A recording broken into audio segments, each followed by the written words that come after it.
Well, here we go. A brand new look at racing thanks to Tab. This show is called So We Think, and great to be joined by Ben Way every single Thursday to take a look back, to take a look forward, and to hopefully pick a few winners. Ben? I think the highlights are always going to be the guests, but we want everybody else out there to be engaged as well. And while the name may suggest there's a lot of thinking, there will be a fair bit of speculation, maybe just off the cuff, maybe some things we haven't put a lot of thought into. But when it comes to the show, I'm just stunned they've paired us together, truth be told. There are not enough words you can fit within half an hour to allow both of us to get all of our thoughts out there. Hey, we'll try. We'll have a bit of fun along the way as well and try and give you a giggle if you're listening anywhere across the country. So this weekend, I reckon it is Australia's greatest race day in terms of the card that we've got at Royal Randwick and also at Caulfield, headlined by the $20 million Tab Everest. An amazing race, but then supported by the likes of the $5 million King Charles, which was the George Main over the mile, and then in Melbourne as well, the Caulfield Guineas. Like, how good is it? Yep, that battle's going to be fantastic. Militarised down there, and at time of record, there's a little bit of rain about, which I'm sure is putting a smile on the face of many backers on that front. In terms of this show, hard launch. Yeah. I mean, so the powers that be, they wanted a soft launch, and we said, no. No, let's go on Broadway. We are launching Everest week. This is us. You know, big dogs, big moments. Yeah. So we're launching this big week. ratings, big revenue. I think that's what they 12 say. million, 12 horses. 20 million, 12 horses, 1,200 metres. There's a lot to be excited about here. But, yeah, you look at the horse flesh across the country, alligator blood down there, militarised down there. Up here, we've got the best sprinters in the world on offer, and I can't wait to see I Wish I Win and Co. do battle. It is going to be a great race day.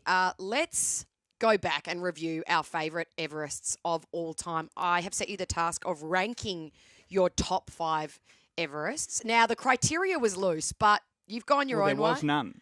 Well, yeah, it just was top 5. So create your own adventure, I guess. Which way have you gone?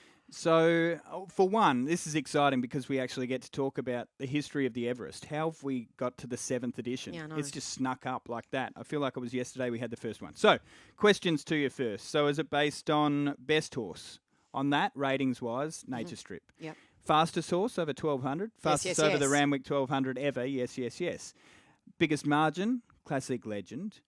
Most wins, Redzell with 2. Biggest price from a punting perspective. You've complicated this I know, way I'm just too saying much. I don't know the criteria. So when it comes to my list, there was not a horse that has run in an Everest until now that could have beaten Classic Legend the day Classic Legend won, in my opinion. Okay, so that's your criteria. So that is my number one. Nature Strip ran in several editions of the race, and even the editions he didn't win. He was the narrative. How do we beat Nature Strip? Why didn't he win? He won. How good. He was always the talking point as the top-rated sprinter in the world. So he's in at number 2. I guess the shock with my list is that Redzell's last. Yes, it is. And why is that? Because he's won 2 of them. And it's my top selection. So the reason I had him last, and you've got to put somebody last. Yeah. It's been 5 winners, can't always 6 be a winner. editions. Yep. You can't. But he did win twice. I accept that that's a decent enough thing to be maybe elevated off the bottom. But I don't think his best was as good as any of the others. I don't think his best beats Giga Kick. I don't think his best beats Yes.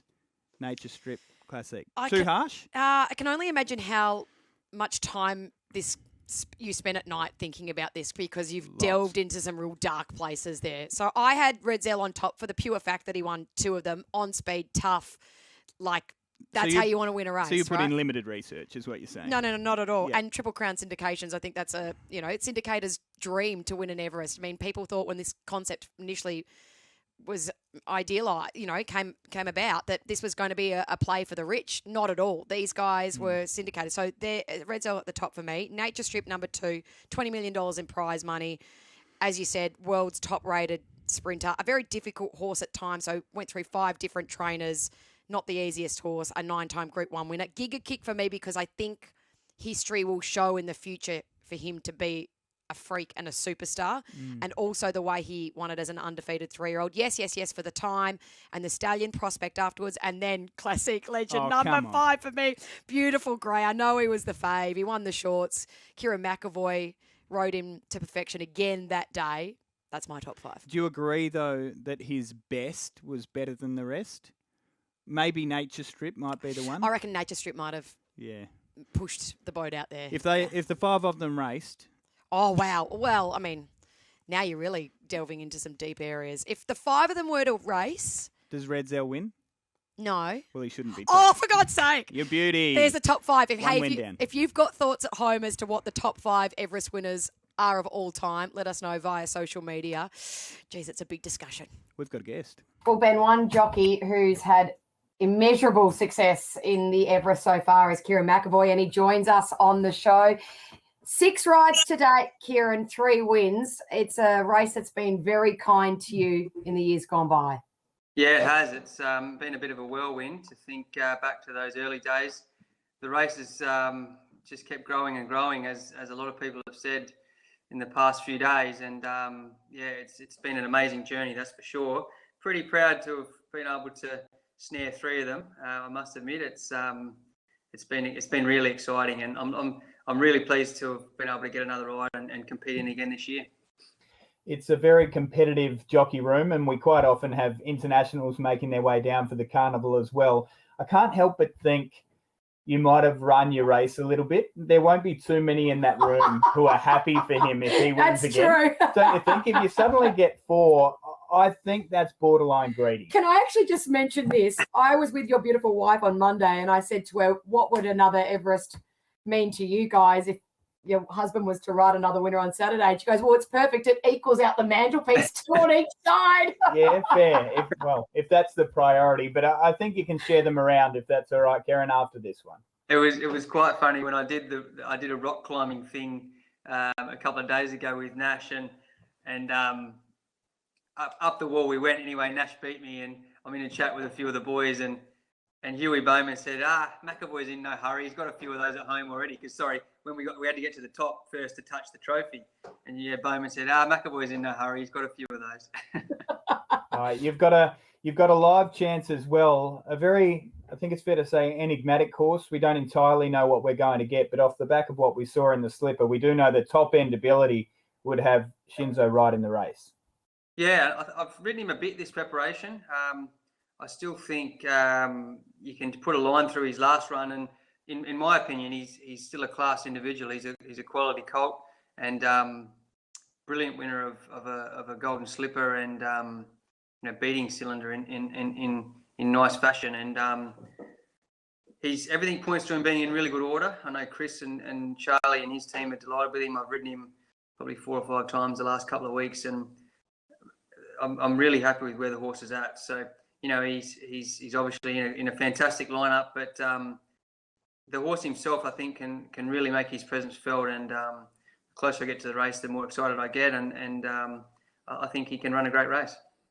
I want to be a believer. Yeah, I am a believer. I mean, I loved him in the slipper, but you're telling us that after the Golden Rose, we're forced to go back, wide run, 2 out of 5 lame afterwards. That was just a couple of days where things just didn't go his way, and he's come out of that in tip-top shape.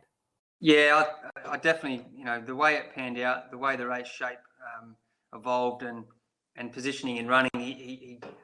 I was on a horse that hung quite left, quite badly left as we went around the corner, and Ryan sort of was in a position where he had to then come around me, and I reckon just you can put a line through that run. So his action's been great since, which is really positive. Chris and their farrier team have been doing a good job there, and he was bouncing this morning, the horse, when I rode him, and just did his last little bit of work. So he was coiled up like a spring, was my words to Chris and Charlie when I come back. So it's going to be a fantastic race. Really excited to be on him. That's strange. That now makes it 12 jockeys that have said coiled up like a spring to Everyone the respective is. trainers when they popped off this week. But I hope that every horse is. We want to see every single horse there absolutely cherry ripe, putting in their best. We'll talk about maybe draw and race shape a little bit later on, but we did want to take a bit of a trip down memory lane with you because you have built a remarkable resume over the years. Talk to us about day dot. So we go back to Sejuna, first race ride. How were the nerves, and do you remember it like it was yesterday? Parts of it I do. It was back in 1997, so Easter Saturday of 1997 it was. It was a fair few moons ago, but it was a little non-tab meeting about an hour from Streaky Bay, which is where I grew up That was at a little place called Sejuna. It's a dirt track, quite a big track, about probably 1.25 miles around, and it was only a small field. I think there was about 6 or 7 competitors in the race, and I think we jumped out, sat outside the lead, and away we went. So it was nice to get the first win on the board and had the family there. And then I think I backed up on the Monday with another winner as well. So it was opening the account pretty early, which was fantastic. But yeah, things have gone pretty smoothly since back in '97. So not long after that, only a few years later, you really land yourself on the world stage by winning the Melbourne Cup on board Brew. You're a little baby then.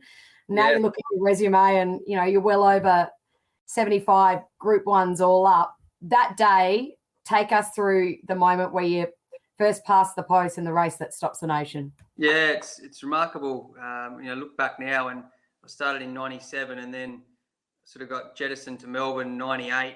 And then struggled to settle into Melbourne, and then got going in '99, started teaming up with Mike Maroney and a few others. And to think that I was able to secure that Melbourne Cup ride was, a real dream come true, and a real turning point in my career. I was only just out of my apprenticeship, and Brew was by Sir Tristram out of Horlicks. He was bred to win the Melbourne Cup, and I was lucky enough to get the ride. And then we drew the outside barrier, which was a bit it was a bit hard to swallow, because I knew the horse had such a great chance in the race. He won with 58 kilos on the Saturday. Chrissy Muntz won on him, and then I was able to secure the ride. He dropped down to 49 kilos in the Melbourne Cup on the Tuesday, so it was a big weight drop, and it was a case of everything going to plan. I was able to jump out, slide across into a midfield position, travelled like a dream, and then from sort of the 800 to the 400, I just kept picking them off one by one on the bridle. And as we turned for home, I had about 3 or 4 to pass, and I hadn't even let him go yet. And then when I pressed the button, away he went. So it was a remarkable feeling to have been able to open the Group 1 winning account, winning the Melbourne Cup. It was, I think I was pretty spoilt, that's for sure. That must be such a good feeling. I mean, I'll never experience that. You would have, if you chop both of my legs off, I still couldn't ride at 49. But I will say it's a huge opportunity for you, isn't it? The riding light, the aspect of that when it comes to these big races, because so often you get horses light in that really, in terms of jockeys available, there's maybe 3 or 4 options, and you're really one of the best in the caper, so you're an easy option for them to go with. But I guess that has created opportunities for you. Yeah, definitely. I'm lucky. I've stayed pretty light, and I can ride. All my Melbourne Cup winners had, I think, below 53. So that in itself says that it definitely assisted and helped me obviously obtain the rides. And just being able to ride light is fantastic when it comes to spring and autumn, because it opens up opportunities in those big handicaps. And it's been great to stay on the light side, that's for sure. Let's talk about the Everest. So you've won 3, the first on Redzel, then he backs it up, which is a crazy story in itself, and then Classique Legend, who is now in your care at your farm with the family. What's your fave? What's your fave memory and your favourite win? They're all quite sweet, obviously. Probably the first one, I think, because they've all got different feels about them, and you don't like to put one on top of the other, really. But the first one was it was such a build-up and the hype, and a new race on the scene. I remember I've never been so nervous. This big money race was on our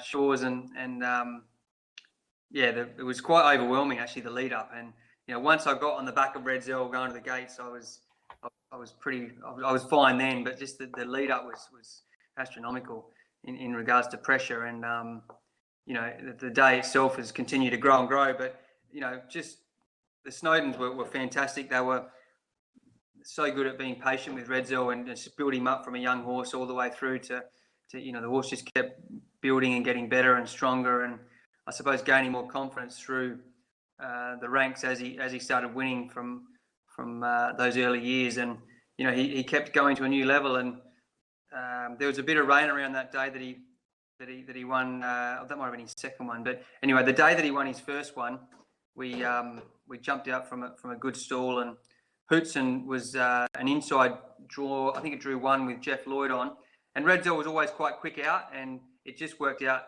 to the letter. Really, we were able to sit outside of Hootson, who set us along at a nice tempo, and I was able to really get Redzel in a rhythm, and he travelled fantastically well. And turning for home, I thought, geez, we've had a pretty good time of it here.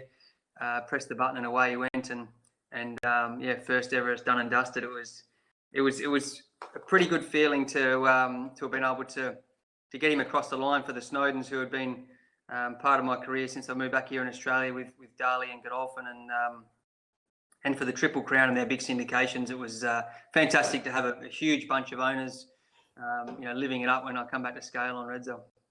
So talk us through that coming back to scale. So I'm sure as you hit the line, that's just a feeling of exhilaration, but then that's sustained as you go past an enormous 20 minutes. Crowd. Yeah.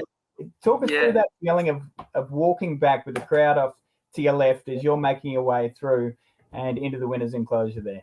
Yeah, it's one of the best feelings. It's you'd like to be able to bottle that feeling, that's for sure. It's whatever big race you win, there's always that elation and that feeling that you get, and the Everest is pretty high up the list of the bottle of euphoria is pretty big when you're talking about bottling something like that. The excitement after winning an Everest is massive, and it's a pretty special feeling, that's for sure. Are you a manifester? Do you sit there, say, for example, today or tomorrow and play out the race? I know a couple of others who were talking to it. Who was it in Queensland that won the group? Kyle Wilson-Taylor, big manifester and visualizer. So we'll sit on the mechanical horse during the week, getting his fitness up and maybe, trying to have a sweat thereafter as well. Yeah. And not only playing the race out as a map scenario in his mind, but manifesting how it would feel to win. And he said that played a huge result in him getting his first Group 1 during the Queensland Carnival. Even his celebration, remember? He did his celebration on the mechanical horse, I wouldn't say I sit there and manifest the feeling, but I suppose you go through the race in your head, a number of times leading up to it, and, I suppose you do try and visualise a little bit as to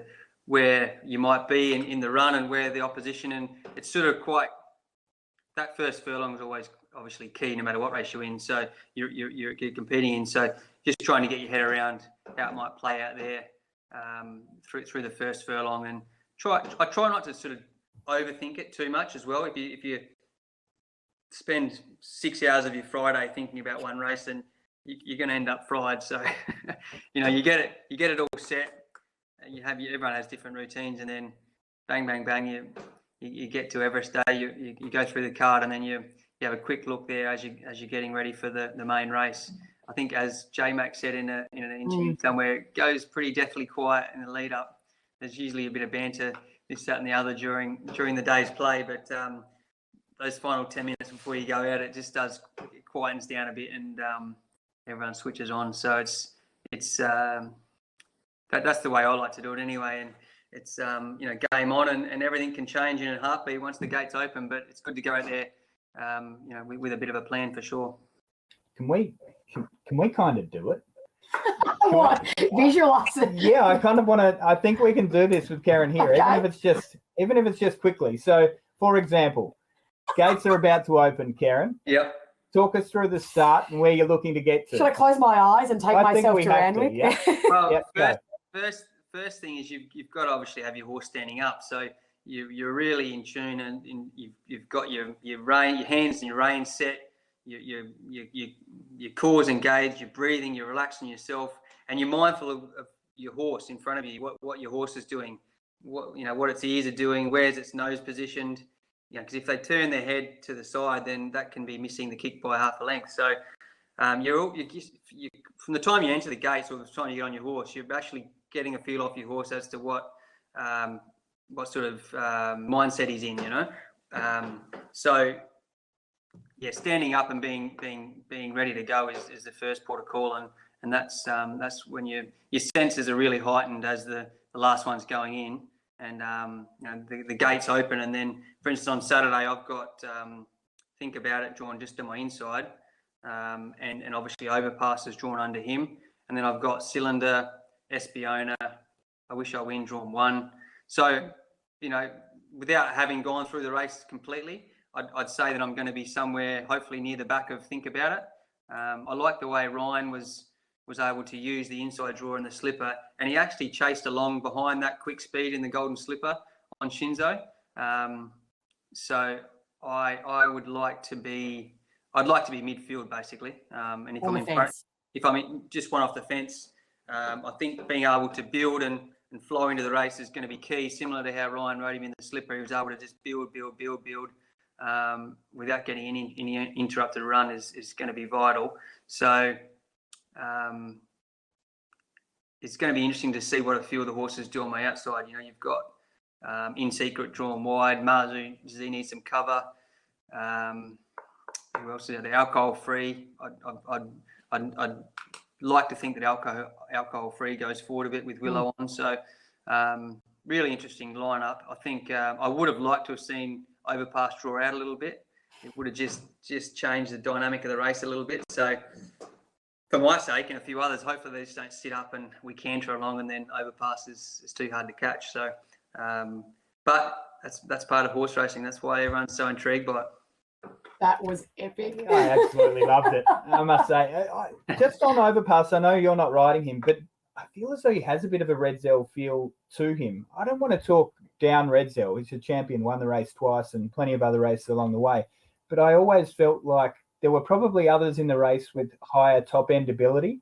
But it's the pattern. It's the pattern, it's the versatility, it's the track condition. High cruising speed. And again, everything seems to kind of be playing out. And I can see you've got a concern with Overpass that it may just lob in front and get every favour. Well, that's right. Björn gets them fit. We know that. And you've only got to have, for a sprinter, like a cheap 3/4 of a furlong or a furlong. If you get a cheap section, then you can be hard to pick off. So, it's going to be really interesting. And like you said, I was able to do it twice on Redzel. Once drawing, I think I drew 6 or 7, and the other time I drew 1 and was able to just hold the front. So it adds an element of it adds a different element when the speed's drawn when the speed's drawn in. So we'll just have to, hopefully everyone's aware of that. I think everyone's aware of it. We're wishing you all the best of luck on Saturday, buddy. So in a word, can you get your 4th, and can Shinzo become the stallion of a generation, having won a Golden Slipper and then possibly a Tab Everest as well?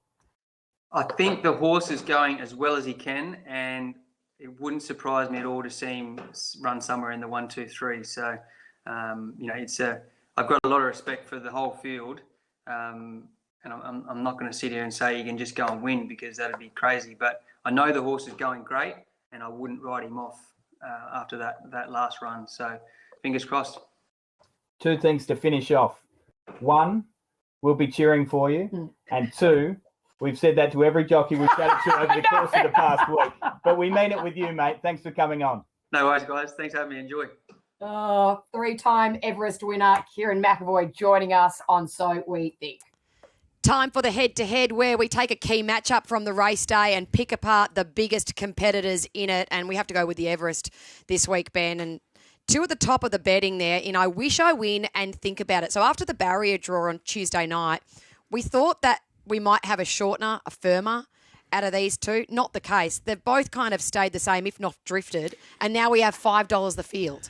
I definitely don't agree with the premise that I Wish I Win has been given the visitors' draw in 1. I don't think it's as bad as they've made out. Yes, you'd prefer to be outside, as we saw in the TJ, drawn 12. I think they were that day, came around the outside, launched off the back of Giga Kick and proved too strong. So our head-to-heads, I Wish I Win and Think About It. With I Wish I Win, I do feel as though the TJ is the natural lead-up. I know it's a while back, but they're the best horses. Giga Kick was in it, Nature Strip was still in it, and I Wish I Win was too good for them. Yes, the draw a slight negative. In the money, 15 of 15, $8 million in prize money. There are negatives. So In Secret beat I Wish I Win, remember, over the 1,200 in the Newmarket, and that was the run before the TJ. I do worry that maybe 1,200's a bit too short as they get a little bit older.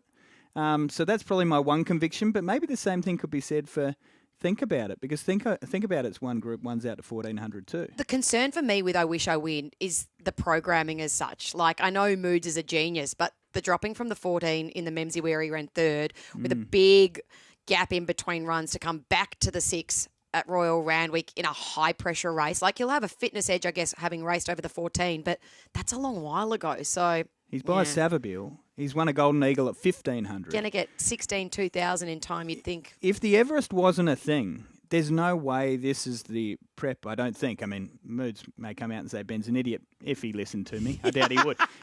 But I reckon they'd be eyeing off 1,400-metre features or even mile features, maybe 2,000 metres. So that is one conviction. But as for Think About It, it's 1:10 of 11. Hard to really question the form. What I will say is that this time last year, or August last year, was in a benchmark 72 over 1,300 and got beaten by Capistrata. Yeah. The elevation has been ridiculous. And I know that he's now a 2-time Group 1 winner, but this is an extra level again. Do you think he can make the jump? Yeah, I agree with you that this is a big jump up, even though he's won those 2 Group 1s in Queensland over the winter. You're right. So this winning streak started in January at Warwick Farm in a benchmark 72. We know that he can get fizzy. He can get loose in the yard. He's a bit of a reptile. He just, you know, he's wants to get out there and get it done. And then when he gets behind the gates, he settles and he calms. It is an astronomical jump to go from the 72 to an Everest within a year, but it's been done before. Look at Giga Kick last year, a maiden to winning an Everest in only 5 starts. So I don't think that's a big deterrent. As a head-to-head matchup, I probably like the programming, the draw, the way he'll be ridden better for Think About It. I agree with everything except for the additional part of who's the best horse. And I'm not convinced there yet. I still think I Wish I Win's top-end speed, if they unleash at, say, the 200, they get out, see daylight, I still think I Wish I Win could go straight past Think About It. They're the 2 favourites in the market, and I suppose on Saturday, one will firm, one will drift. Who will start favourite? Time will tell. Well, what would be the fairy tale story if it were to come off at Royal Randwick on Saturday? The one that would really get you in the feels, Ben? There are always fairy tale stories. Every race meeting, which is, I think, why I love the game. It is the stories. But Think It Over would definitely be the one for me. It's always hard to know whether you're talking about Think It Over or Think About It or any other So You Think horse. But Kerry Parker's is one that's pretty tugs on the heartstrings a little bit. The tendon injury a while back for a horse that had just gone Group 1 after Group 1 after Group 1, underrated nearly every start, then to take such a long break. Most horses wouldn't have come back from that. To win last time out, to go into a huge race like the King Charles III, which we're all so excited about, $5 million in prize money. If they could come back from where he was to win this race, it would be one of the best training achievements of my lifetime. And for someone who doesn't get a huge amount of recognition as well, and Kerry Parker training down at Kembla, like he's not a big-time trainer with 200 in work at Rosehill or Randwick. He's got a small stable and he loves his horses. He does always have a good one, though. Yeah, he does. Always has a good one. And at the moment, he's got 2 good ones. But this horse is, that'd be my fairy tale. How about yours? And they go head-to-head in the same race, which is fascinating. For me, it would be Buenos Noches, I think, in the Everest for a few different reasons. He's the cheapest horse in the field. He was a $40,000 purchase. He's got a big group of owners all across the country, a big group of them in Melbourne as well. I love Matt Smith as a trainer. He doesn't get the accolades that he deserves because he doesn't have a big stable. His wife Melissa is also heavily involved with running the business as well. He's only at his 10th start, and it's Dylan Gibbons for me that would make it even more of a fairy tale. So he was the first apprentice to be selected to ever ride in the race. Of course, Zach Lloyd has a ride this year as well, but Dylan was the first one selected, and I think he's a wonderful young man. He's a great apprentice, but he's going to become an even better fully fledged jockey in time, and wouldn't that be a story? Can I throw in a third one, Go which for I know it. you agree with? Overpass, more for the success of Josh Parr. So only a few weeks ago, absolutely terrible fall. His horse was a little bit scattered before the start, just bolted on him, was about to run through a barrier, through a hard left. He got thrown down.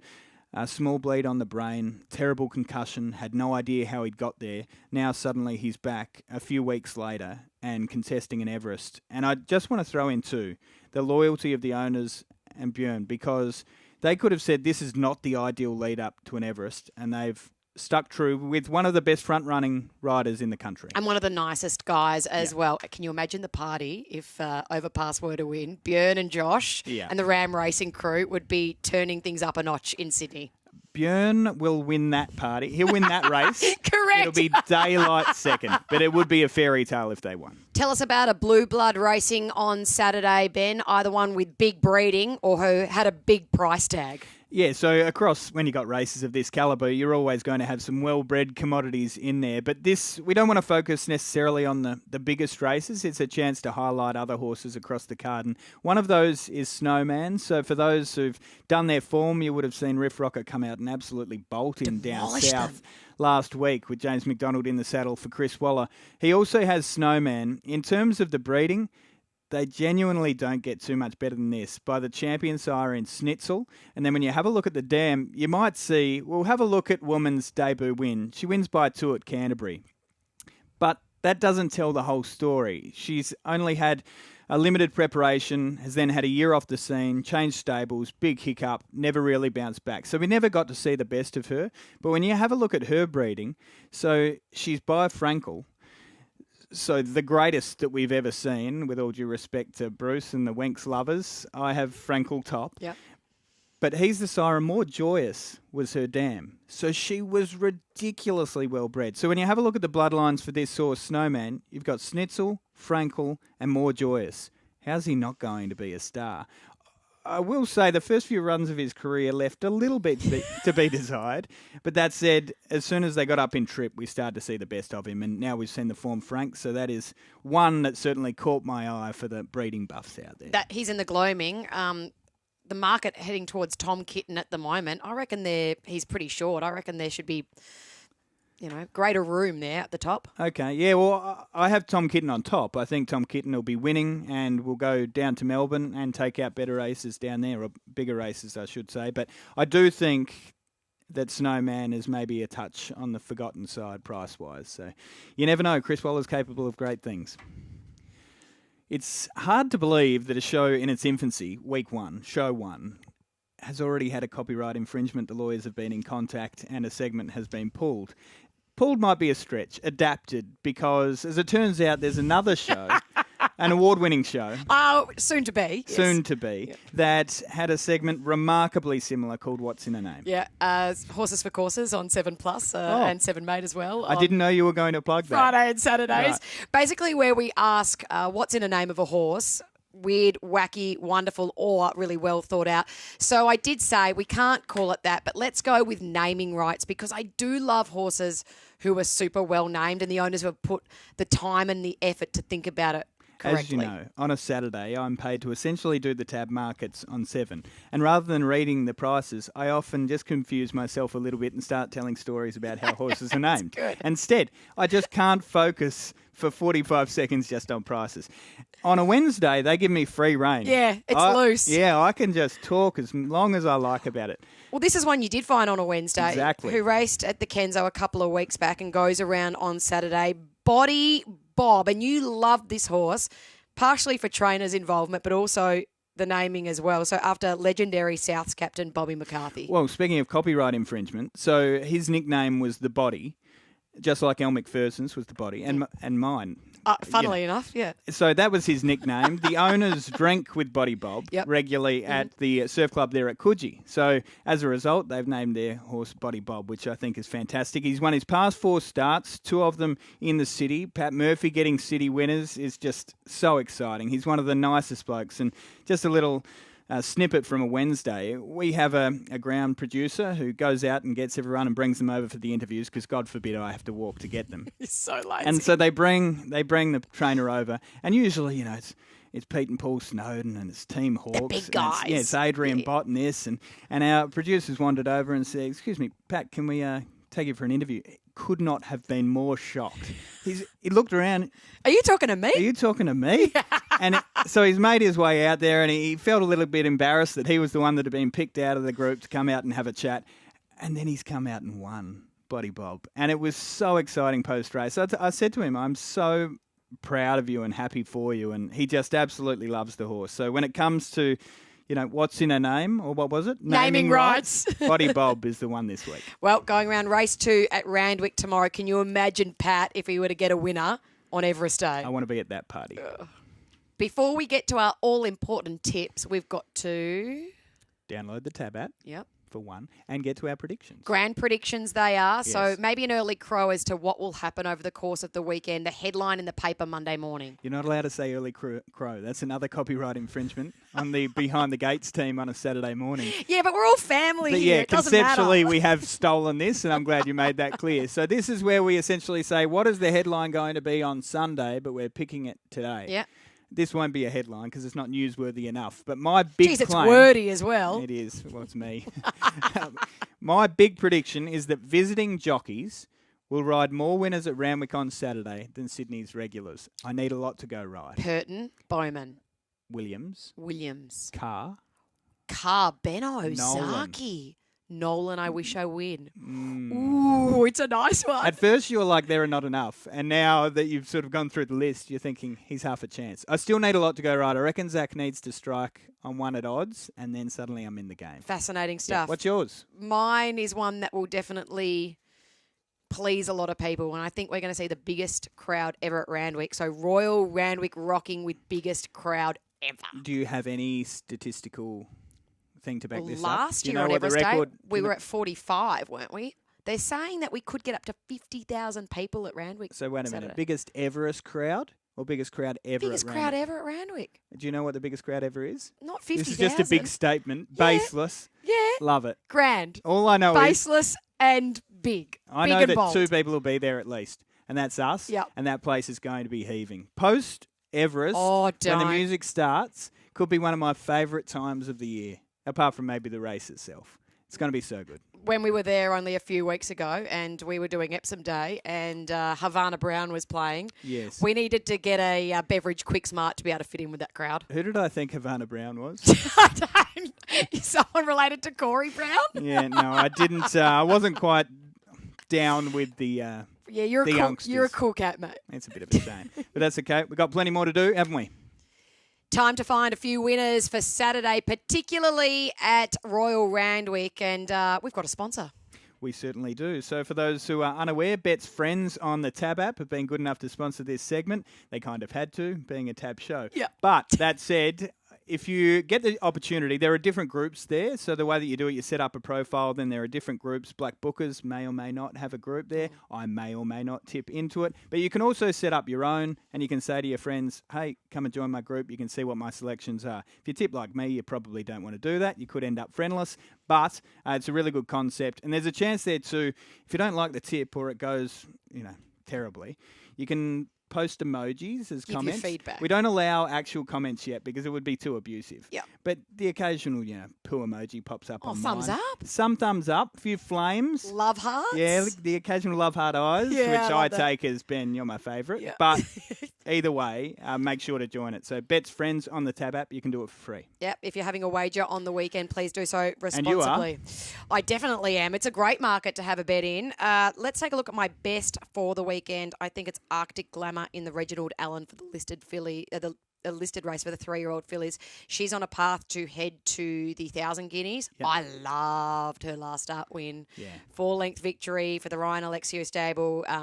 Kieran, who was a guest on the show a little bit earlier, to ride. I just think she's quality with a Q. She's just got so much about her. Did you happen to see Gerald Ryan's post-race interview that day? He was very excited and he was bullish. The final sentence has had me excited ever since he said it. He talked up the path all the way to the 1,000 Guineas, which we know is in the real back part of the I thought it was spring May and stuff. next year, but it's actually in well, it November. Might as well be. But it's so far back. But I said to him, good luck. I hope that this girl lives up to the hype. Last 2 words. She will. I know. I was watching you.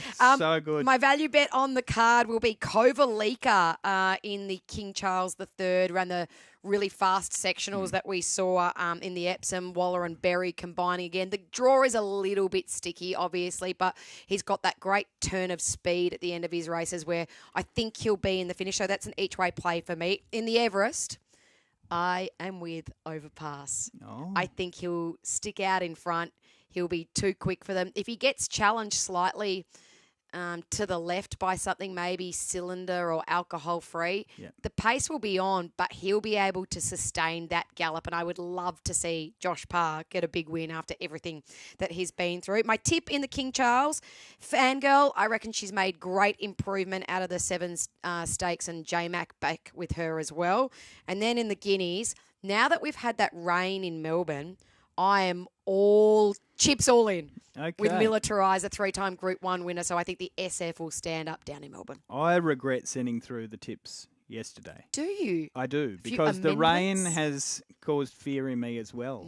I'm in the Stepardi camp, which, I'm not saying won't breaststroke through to victory, but Militarize, that is a huge elevation, because my fear is the distance being a little bit too short, but we know that wet tracks, sometimes you do need that little bit more staying pedigree in the legs, and I am really scared. Do you want to change? Do you want to be with me, because we know that the show will be better if I don't swims. change next week. Okay. Don't you agree? You're Militarized, Yep. I'm Stepardi. All right. Done. But when it comes to best of the day, I am now a believer with Yellow Brick. Now that I've had a proper look through and I've seen the depth of the horses, like this horse knocked off Redina last prep, that's all stacked up. So, yeah, last start doesn't read well. As soon as you see the location of the loss, you're kind of like, how are you now going to... Yeah, it doesn't quite look good, but I reckon Race 8 is just there for Yellow Brick to win. Nails Murphy has won. I'm a bit frustrated that the $15 is gone, but for those unaware, this is a new one to Australia. Zach Purton's in the saddle and looks a live chance. The barrier is a bit of a hindrance. It was out there in 15, but I think looks a nice value pick. The Everest, I'm going with I Wish I Win. I think is the best horse in the race, and I'm giving up from there. The map is a problem. Oh, the gate, the sticky gate. I mean, Mood said he didn't want to be drawn on the inside, and he's drawn one. He's just saying that. He wants a better price. You're so right. So I Wish I Win draws one. Not desirable, but the second bet I'll have in that race is Espiona. Okay. I know that she's got a conviction. She throws her head head to the head left. to the side. Oh. Super weird. But if she doesn't see daylight till the 30, I want to just... hidden. You don't even see her. Yeah. So that Darren goes, who was that? Yep. I want one of those. And just sticks the beak out. Bang. I reckon she's got the ability to win it. She'd be the first mare to win it as well. She would. They haven't fared well, fillies and mares, overall. There's a few in this year, in secret as well. Yeah, we'll see. Buckaroo at $21 in the King Charles. Okay. That'd cause a surprise. But an import... So where do you reckon Australians stop being dominant? What distance range? The mile. The mile. 14 so to where the mile. we're at. So yeah, it's I know. awkward, isn't it? So that's that middle point, I think. Forgotten horse. Because it's got good, really good form alongside light infantry overseas. And Hugh Bowman on, nice draw, $21. What's not to like? It's one of those horses that'll win and we all go, geez, how do we let that through to the keeper? So I'm knocking it for 6 now. Stepardi, the other one. In the Guineas. All right. Well, that's so we think, and that's what we think That's about what we thought. this weekend's racing at Royal Randwick and at Caulfield as well. Send us your thoughts. Hopefully you're back winner, of course. Gamble responsibly as well. Did you have fun? You're not allowed to do the gamble responsibly. Oh, that's your line. Exactly right. Okay, sorry. Yeah. T's and C's apply. Gamble responsibly. Call 1-800-858-858 or visit gamblinghelponline.org.au. Perfect. That work? Thank you. Good end to the show. We might do this again. What are you really gambling with? For free and confidential support, call the number on the screen or visit the website.